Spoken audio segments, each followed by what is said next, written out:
Art and I work with Cooperative Extension. Today we're going to make salmon patties.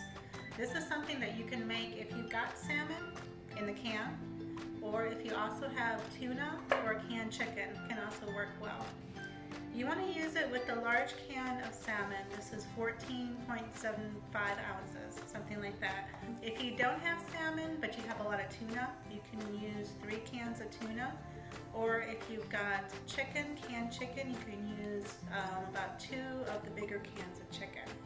So you're going to start with one 14.75 ounce can of salmon. This is going to equal about 3 cans, the little cans of tuna. You can also use about 2 of the bigger cans of chicken. Also, any kind of breadcrumbs will work. You can also use panko crumbs, and you can also make your own. You can toast it if you have a toaster and then crumble that up, or you can just use 1 piece of bread and just break that up really finely into your mix. You'll need a little bit of mayonnaise and then also 1 egg. Other things you can add in here, you can add some onions if you have some onions, some chopped up peppers or anything else you might want to use. And we also are going to use some lemon. If you have lemon juice, just straight, or if you don't have lemon juice, that's fine too. You don't need to use it. And then just a little bit of salt.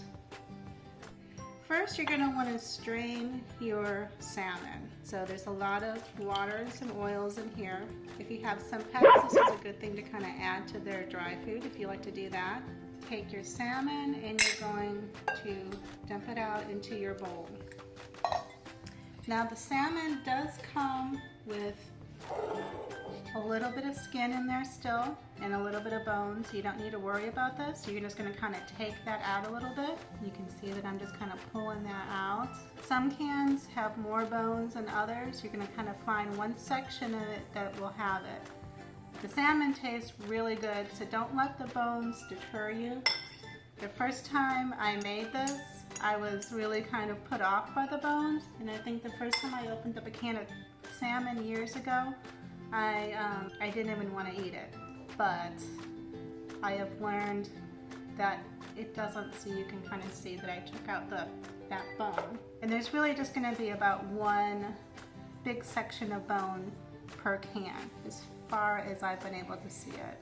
And the bones are very small, and when you mix it up and make your patties, a lot of the really tiny ones are going to break apart.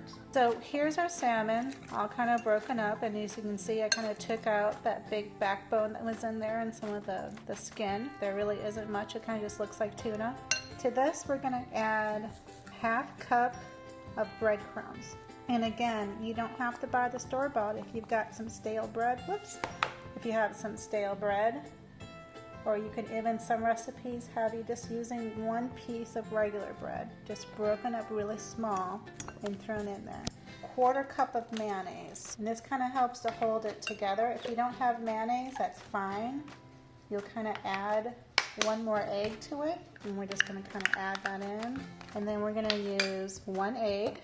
Mix the egg a little bit before you mix the whole thing in. You put a little squeeze of lemon. Chop up a little bit of onion. Again, if you don't have onion, it is not a big deal.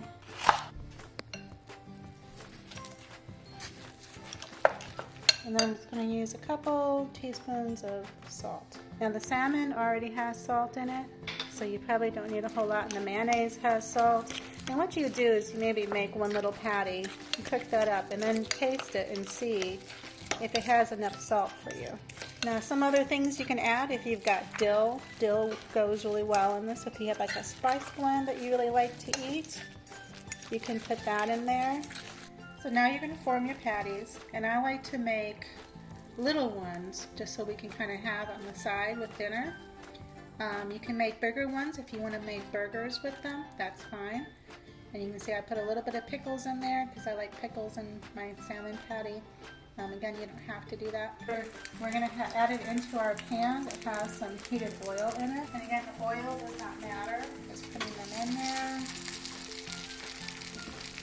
And we're just going to cook them until both sides are brown. You don't want to cook them on too high. You want to cook them on maybe medium-low heat once it heats up. And now they've been cooking for about 3 minutes. So I'm going to go ahead and turn them over. If they're cooking faster than 3 minutes, if they're getting too brown, then you want to turn down your heat a little bit. But you're going to want to cook them about 3 minutes on each side. See that they're nice and brown, and kind of push them down a little bit to flatten them out a little bit. Now we've cooked them for 3 minutes on each side. We're going to just remove them and put them on a plate with, if you got a paper towel, if you don't, that's fine. You just want to, if you have a way to kind of dab off a little bit of that oil, I'm just going to remove them out of the pan. And that's it. You can serve them on a sandwich, or you can just eat them as is.